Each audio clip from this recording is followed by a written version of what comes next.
આજે આગળ વધીએ ચેપ્ટર 3 માં ખાસ કરીને ચેપ્ટર 3 માં ઉદાહરણ નંબર 1 એમાં એ તમે ભણી ગયા ઇલેક્ટ્રોન માટે ડ્રિફ્ટ વેગ અને ડ્રિફ્ટ વેગનું મૂલ્ય તમારા પાઠ્યપુસ્તક પ્રમાણે આ ડ્રિફ્ટ વેગ 1.1 મિલીમીટર પ્રતિ સેકન્ડ હતો। આ ડ્રિફ્ટ વેગનું મૂલ્ય હવે 1.1 મિલી એટલે -3 મીટર પ્રતિ સેકન્ડ આ તમે મેળવી ગયા ઉદાહરણ 3.1 માં। આજે આપણે બી માં આગળ વધીશું। પ્રશ્નાઓ છે કે ઉપરોક્ત ડ્રિફ્ટ વેગને સામાન્ય તાપમાને કોપર પરમાણુની ઉષ્મીય ઝડપ સાથે સરખામણી કરો। ઉપરોક્ત ડ્રિફ્ટ વેગને સામાન્ય તાપમાન એટલે કે 300 કેલ્વિન સામાન્ય તાપમાને એટલે કે 300 કેલ્વિન તાપમાને કોપર પરમાણુ સાથેની ઉષ્મીય ઝડપ સાથે સરખામણી કરો। સામાન્ય તાપમાને કોપર પરમાણુની ઉષ્મીય ઝડપ સાથે સરખામણી કરો। લાસ્ટમાં આપણે 3.1 a માં ડ્રિફ્ટ વેગ ભણી ગયા હતા જે બરાબર NAVD સૂત્ર દ્વારા। આજે આ ડ્રિફ્ટ વેગને સામાન્ય તાપમાન એટલે કે 300 કેલ્વિન કોપર પરમાણુ સાથેના ઉષ્મીય ઝડપ સાથેની ગણતરી કરવાની છે। એટલે કે ડ્રિફ્ટ વેગને ઉષ્મીય ઝડપે ગણતરી કરાવો એના માટે કોપર પરમાણુ માટે કોપર પરમાણુની ઉષ્મીય ગતિ ઊર્જા 1/2 mv² અથવા 1/2 m એવરેજ v² બરાબર 1.5 kV।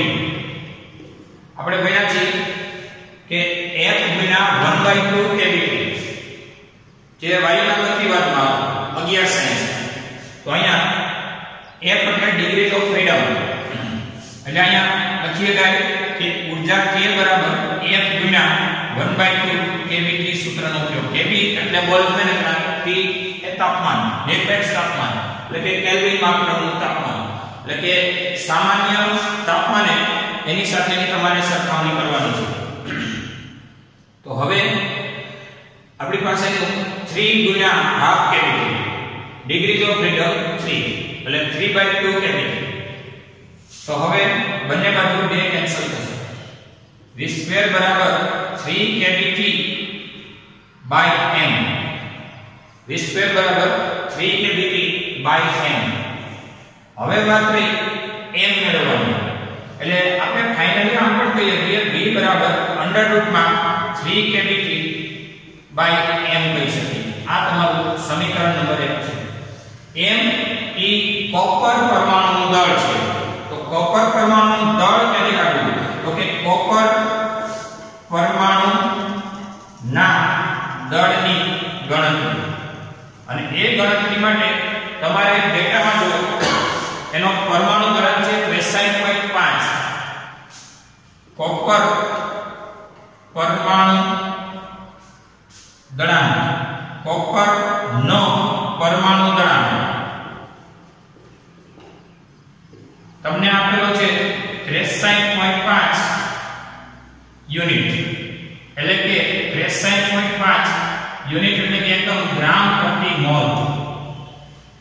તો આપણે આ રીતે નક્કી કરશું કે આપણી પાસેનો એક કોપર પરમાણુનું દળ કેટલું તો 1 મોલ જથ્થાનું દળ એટલું તો 1 પરમાણુનું દળ કેટલું એટલે એના માટે જો 1 મોલ એટલે કે 6.022 10⁻³ પરમાણુ હોય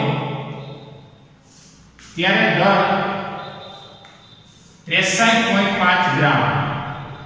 ગ્રામના કિલોગ્રામ કરો 10⁻³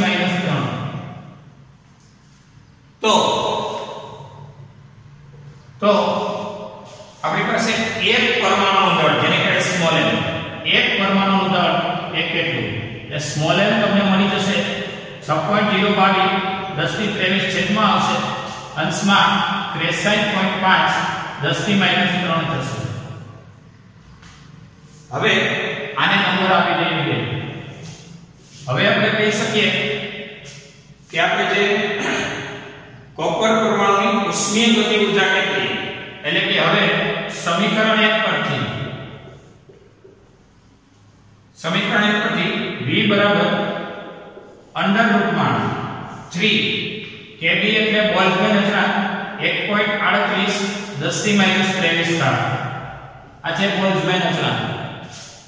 ત્યાર પછી T એટલે સામાન્ય તાપમાન એટલે 27 સેલ્સિયસ એટલે કે 300 કેલ્વિન તાપમાને, એટલે તાપમાનના 300 કેલ્વિન ના છેદમાં m એટલે કે એક પરમાણુનું દળ, m એટલે આ બધું 63.5 10⁻³ ના છેદમાં 6.022 10⁻23 થાય. એટલે છેદ નો છેદ થશે અંશમાં. અહીંયા છેદ નો છેદ માં અહીંયા છેદ આવી ગયો. V બરાબર 3 kBT. આ 3 kB એટલે બોલ્ટ્ઝમેન અચળાંક, T એટલે તાપમાન ના છેદમાં m એટલે આ બધું 63.5 10⁻³ ના છેદમાં એટલે આ છેદનો છેદ અંશમાં 6.022 10⁻23 થાય. એટલે કે V બરાબર, હવે એનું જાણીતું મૂલ્ય મૂકીને આપણે કેલ્ક્યુલેટરનો ઉપયોગ કરીએ. જરા અહીંયા સુધી જોઈ લો.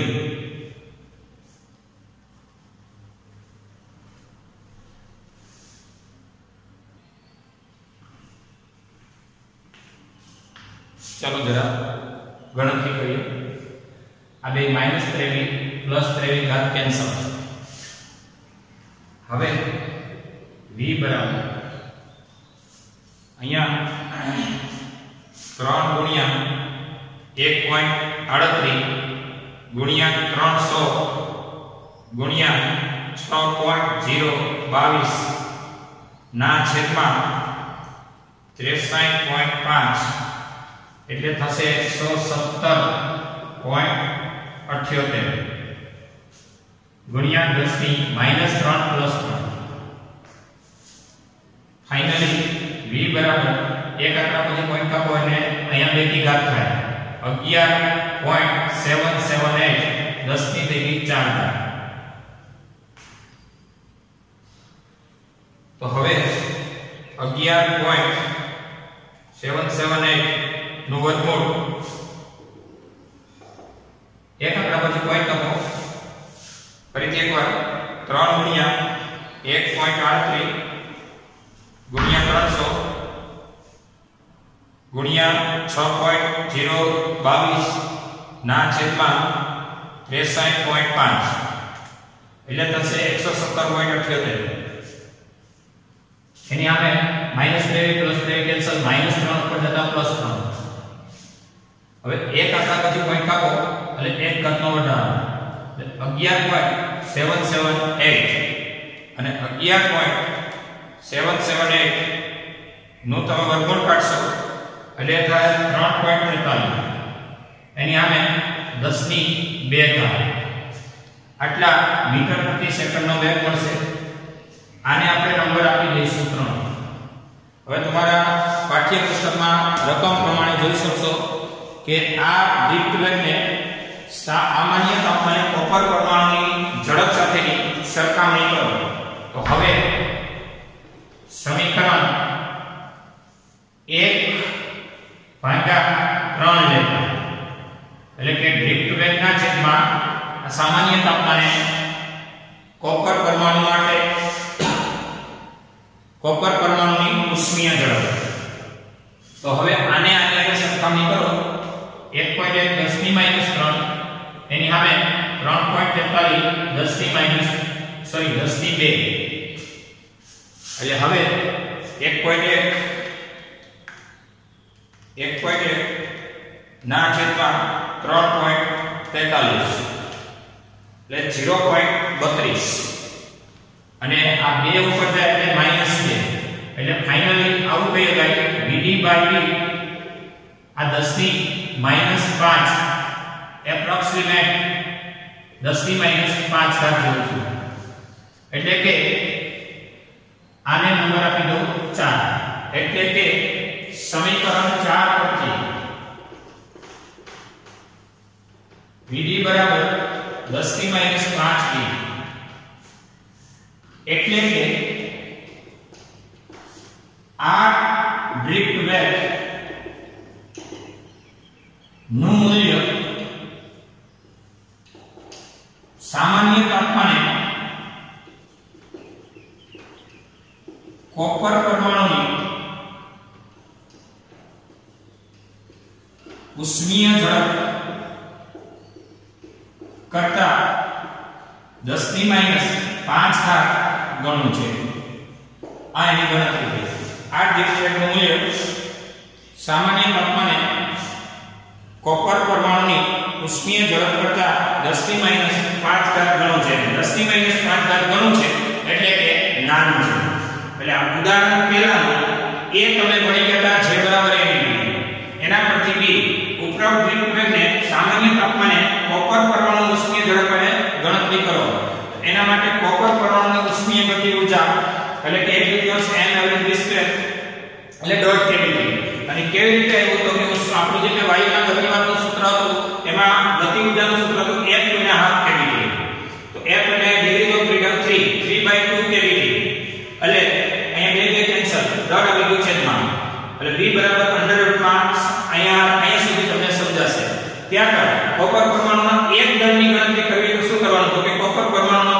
ગણાંક શોધવાનો પરમાણુ ગણાંક છે 63.5 ગ્રામ પ્રતિ મોલ તો હવે 1 મોલ એટલે કે 56.022 10 પરમાણુ હોય ત્યારે દળ 63.5 ગ્રામના કિલોગ્રામ કર્યા એક પરમાણુ દળ કેટલો એ હિસાબે તમને એક પરમાણુ દળ મળશે એ સમીકરણ 2 સમીકરણ 2 ને આપણે સમીકરણ 1 માં મૂકવા જઈએ એટલે v બરાબર 3 kg એટલે બોલ વેગના 1.38 10 ની -23 ગુણ્યા t એટલે આપણું તાપમાન લેવાનું છે 300 કેલ્વિન એટલે ગુણ્યા 300 ના છેદમાં m એટલે આપણું સમીકરણ નંબર 2 કોણ છે 63.5 10 ની -3 ના છેદમાં એટલે છેદનો છેદ જશે અંશમાં અને જે 6.022 10 ની 23 -23 +23 ઉડી ગયા આ બધાનું તમે કેલ્ક્યુલેશન કરશો ના કે -3 ઘાત +3 ઘાત થશે અને આનું જે કંઈ કેલ્ક્યુલેશન થઈ ગયું એટલે કે એનું તમે ફાઇનલી આ કેલ્ક્યુલેશન કર્યા બાદ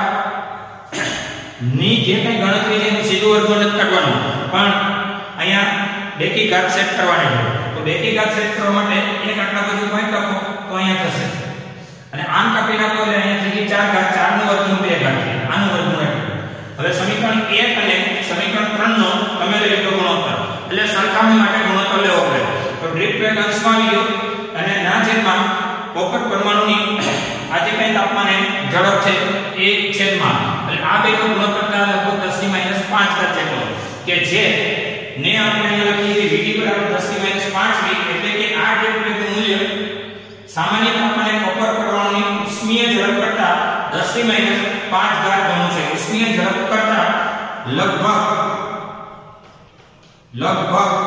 10 ની -5 ઘાત ગણું છે ચલો આ તો B હવે ત્યારબાદ ગણશું 3.1 નો C અહીંયા સુધી જોઈ લો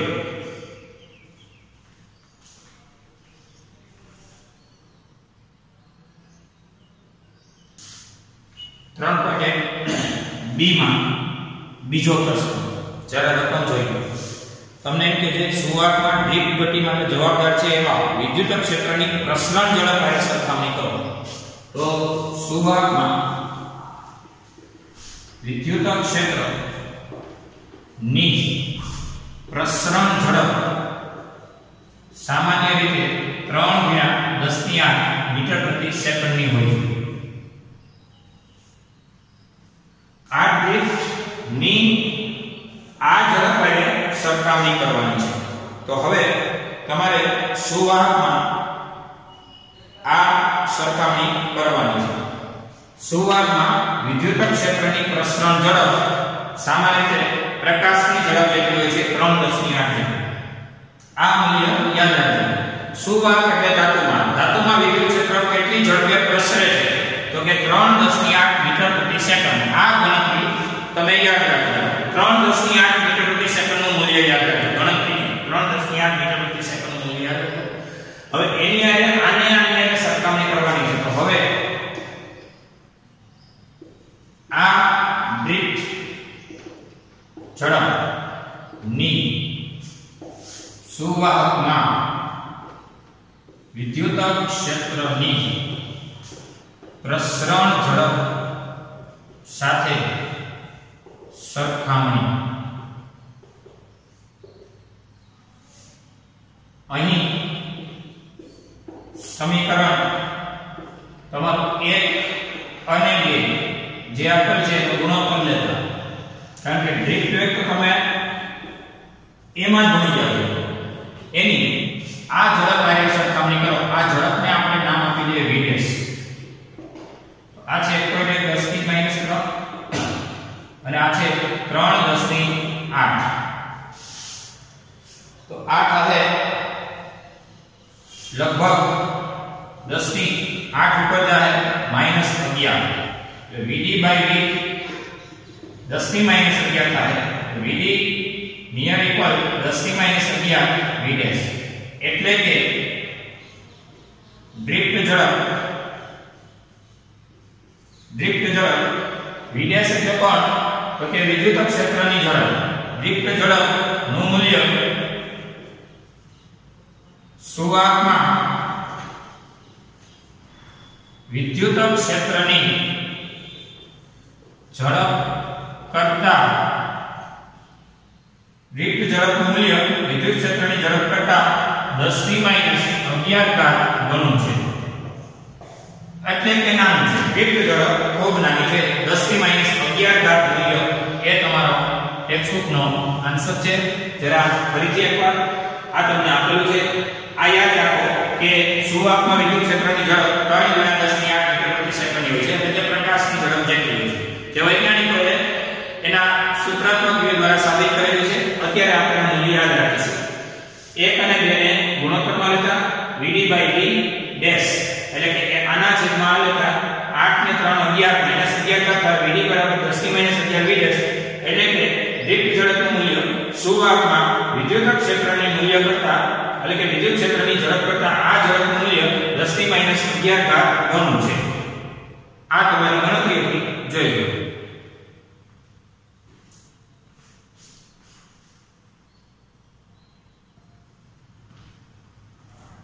ચલો સ્વાધ્યાયનો 9મો દાખલો જુઓ, જેમાં તમને વિસ્ટન બ્રિજ લાસ્ટમાં આપણે ભણી ગયા હતા.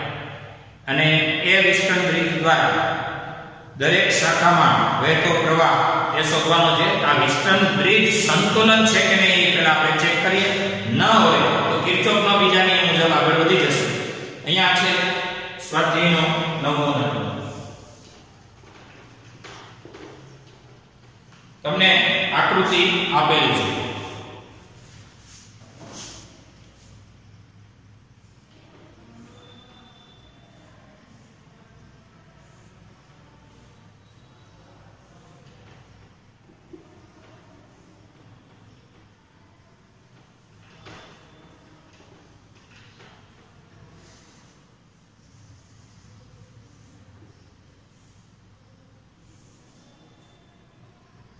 આ છે 10 વોલ્ટ. E = 10 volt. આંતરિક અવરોધ અવગણ્ય છે એટલે E. આ છે 10 ઓહ્મનો અવરોધ. પ્રવાહ I બિંદુ A B C અને D. આ 10 વોલ્ટ. આ 5 વોલ્ટ. આ 5 ઓહ્મ. આ પણ 5 ઓહ્મ. આ 10 ઓહ્મ. આવા 1 2 3 4 5 અને 6 અવરોધો છે, એક બેટરી છે.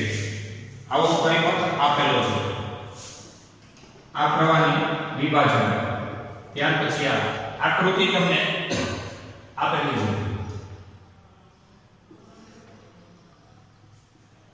આકૃતિમાં નેટવર્કની દરેક શાખામાં વહેતો પ્રવાહ શોધો. નેટવર્કની દરેક શાખામાં વહેતો પ્રવાહ ગણો. તો ખાસ કરીને કુલ પ્રવાહ I અહીંયા આપણે લખીએ I1, અહીંયા લખીએ I2. પહેલા એ ચેક કરી લો કે બ્રિજ સંતુલનમાં છે કે નહીં. જો વિસ્ટર્ન બ્રિજ સંતુલનમાં હોય તો તમે આ લખી શકો આ બેનો ગુણાકાર થાય 10 10 100. તો આ બે થી 100 થતો હોય તો બ્રિજ સંતુલનમાં કહેવાય, અને બ્રિજ સંતુલનમાં હોય તો વચ્ચે કોઈ પ્રવાહ પસાર થાય નહીં.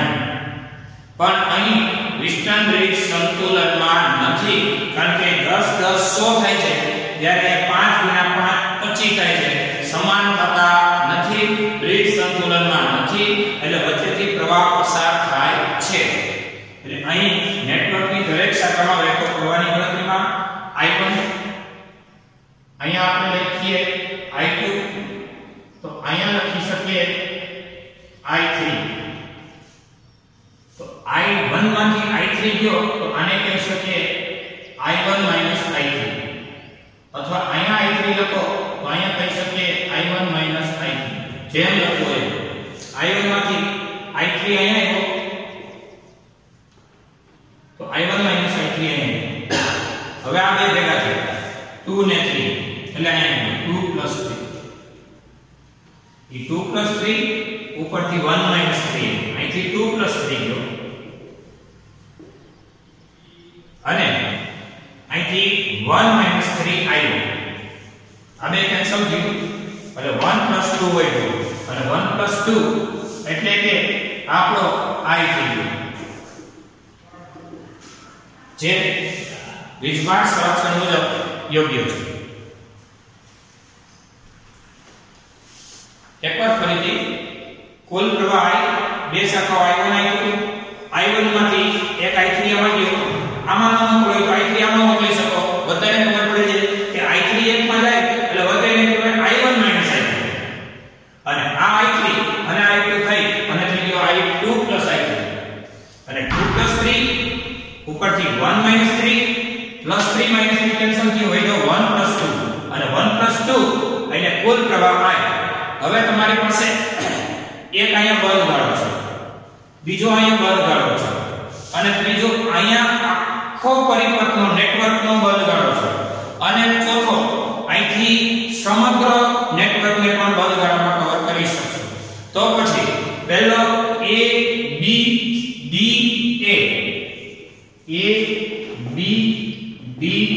A માર્ગે કિર્ચોફનો બીજો નિયમ.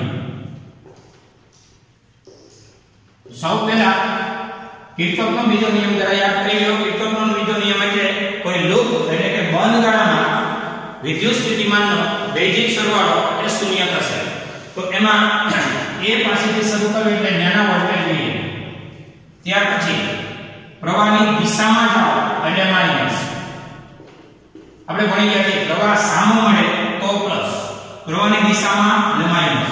હવે આ શાખામાં જાઓ, હજી પ્રવાહની દિશામાં જાઓ છો એટલે માઈનસ 5 ઓહમનો અવરોધ અને I3 પ્રવાહ. ત્યાં થઈને D થી A માર્ગે જાઓ તો પ્રવાહ સામો મળે છે, જો, અને સામો મળે છે એટલે પ્લસ 5 મૂલ્યનો અવરોધ અને I2 પ્રવાહ. તમે પહોંચી ગયા A બિંદુ. અહીંયા VA કેન્સલ થાય. ફરીથી એકવાર A બિંદુના વોલ્ટેજ VA દિશામાં જાવ છો એટલે -10I1, પાછા દિશામાં જાવ છો એરાની દિશામાં આપણી મુસાફરી છે, તો પછી આ 5I3 ત્યાં થઈને એરાની આપણી મુસાફરી જાય છે, ત્યાં એનો સામો મળે છે, જો સામો મળે છે એટલે નિયમ એવો છે કે પ્લસ, અને +5I2 બરાબર VA કેન્સલ. હવે એને ગોઠવીએ 10I1 5i2 માઈનસ 5i3 અને બરાબર 0 1 2 3 લેવલ પર છે। હવે એમાં બંને બાજુ કોમન પેલા કાઢવાની ટ્રાય કરીએ। કોમન નીકળશે બધામાંથી 5 5 કોમન નીકળે એટલે અહીંયા વધશે 2 અહીંયા 5 કોમન નીકળશે એટલે અહીંયા વધશે 2 5 5 ઉડી ગયા અહીંયા 5 5 ઉડી ગયા એટલે અહીંયા વધશે i3 અને બરાબર 0 આ તમારા માટે સમીકરણ છે। બંને બાજુ 5 વડે ભાગી નાખો 5 2 અહીંયા 5 હતું અહીંયા 5 હતું। હવે આ એક બંધ કરો છે। હવે બીજા બંધ કરવાની વાત કરો તો તમારી પાસે છે B C D B અથવા તો B B C D anti clockwise clockwise કે એન્ટી ક્લોકવાઇઝ ગમે તે દિશામાં તમે મુસાફરી કરી શકો। A બિંદુથી B બિંદુથી શરૂ કરો એટલે B C D B માર્ગે કિર્ચોફનો બીજો નિયમ। એમાં સૌપ્રથમ B પાસેના વોલ્ટેજ V ત્યાર પછી C તરફ જાઓ એટલે દિશામાં જાઓ એટલે માઈનસ અવરોધ ઇન્ટુ પ્રવાહ ઓહમનો નિયમ V બરાબર R ત્યાર પછી અહીંયા આવો તો પ્રવાહ આનો મળે છે। તમારી મુસાફરી C થી D છે અહીં જો C થી D માં પ્રવાહ આનો મળે છે તો પ્લસ અવરોધ છે 10 પ્રવાહ છે 2 + 3 ત્યાંથી તમે જાઓ છો B બિંદુએ ત્યાં પણ પ્રવાહ આનો મળે છે તો પ્લસ 5 મૂલ્યનો અવરોધ અને i3 પ્રવાહ અને એમ કરી અને તમે B બિંદુએ પહોંચો છો VB B પાસેનો વોલ્ટેજ VB કેન્સલ થશે એટલે કે 5i1 ઓછો વચ્ચે વત્તા 5i3 10i2 10i3 5i3 અને બરાબર 0।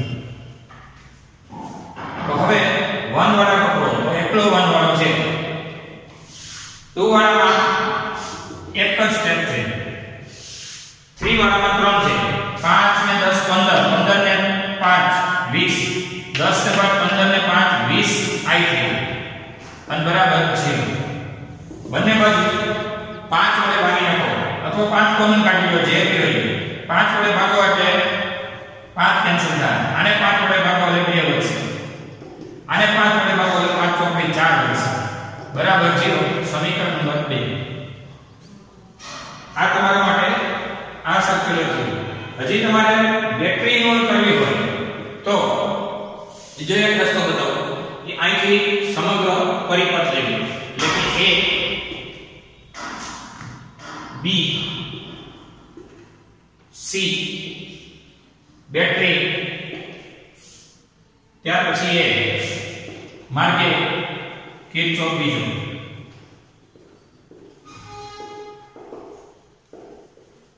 A પાસેના વોલ્ટેજ V એથી B પાસે એટલે કે માઈનસ 10i1 ત્યાંથી C પાસે જાઓ એટલે કે માઈનસ 5 1 માઈનસ 3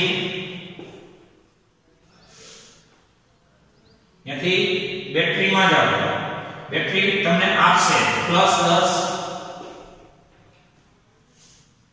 પછી આમ જાઓ પ્રવાહને I કહેવાય એટલે કે 10i દિશામાં જાઓ છો એટલે માઈનસ જો 10i ત્યાર પછી તમે A બિંદુએ પહોંચી ગયા એટલે કે VAB એટલે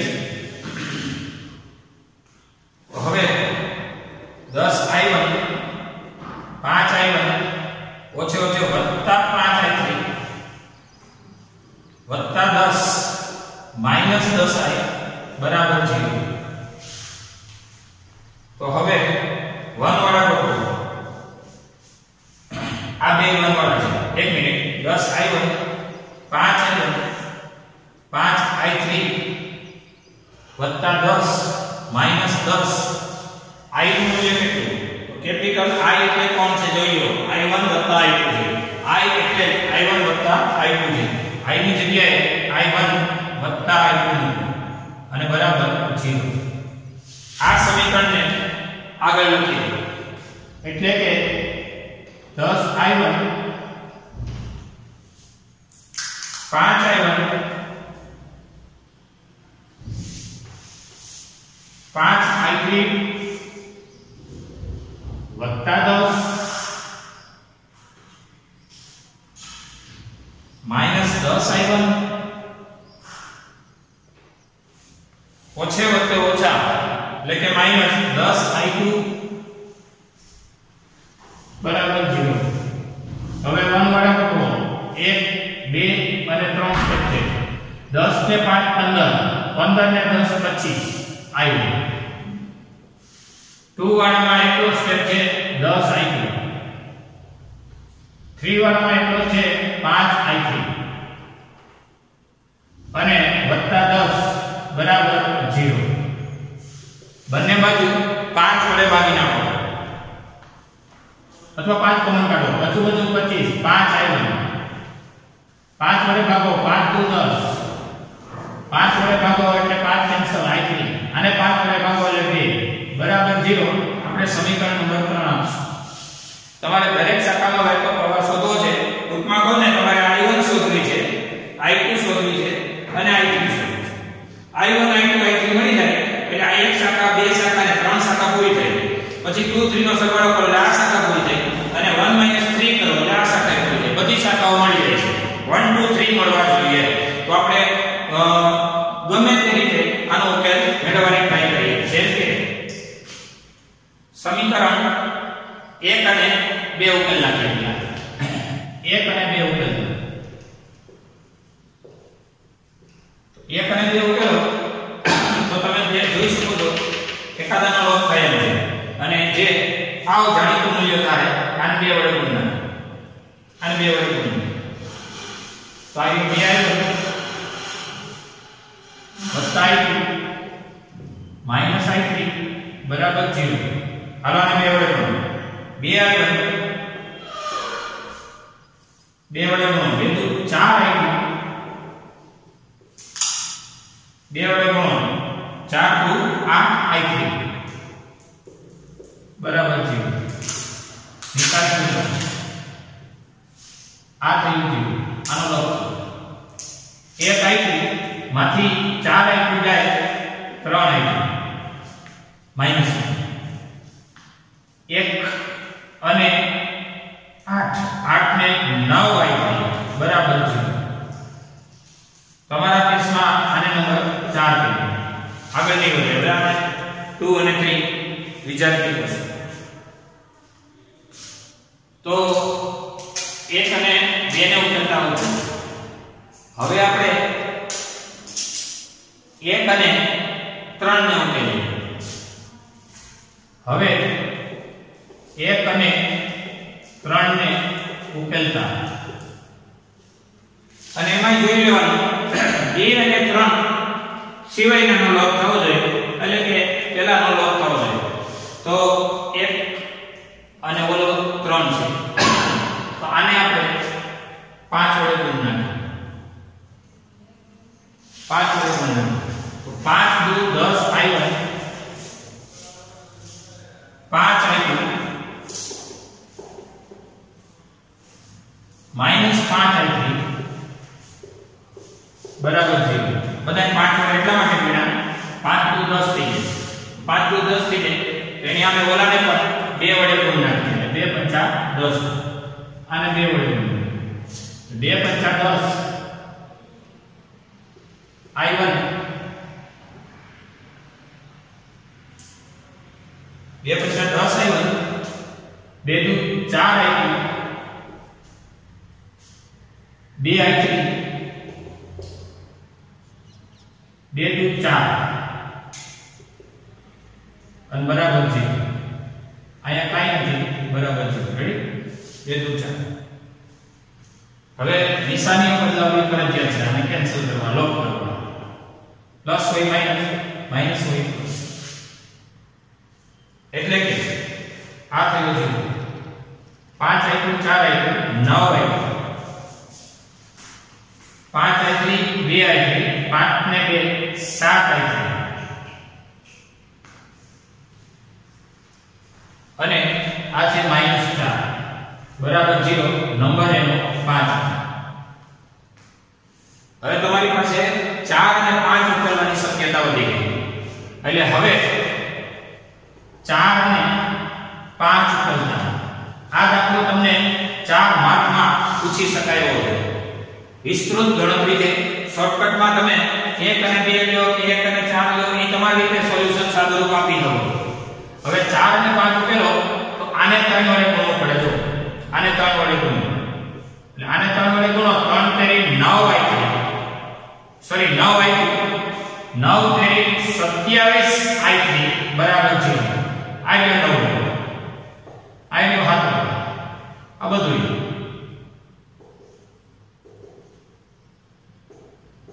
રેડી. તો આનો લોગ એમને ઊભી જાય તો પછી 27 ને 7 7 ને 7 14 એટલે કે 34 i3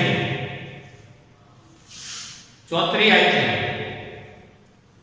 નિશાની મોટાની આ -4 બરાબર 0 તો 34 i3 બરાબર +4 i3 બરાબર 4 ભાગ્યા 34 એટલે કે i3 બરાબર 2 ભાગ્યા 17 દૂર 34 અને 2 ભાગ્યા 17 એમ્પિયરનો આમાં મળશે તમને પ્રવાહ i3. આ 2 ભાગ્યા 17 સુધીની ગણતરી નિરાતે તમે જોઈ લો.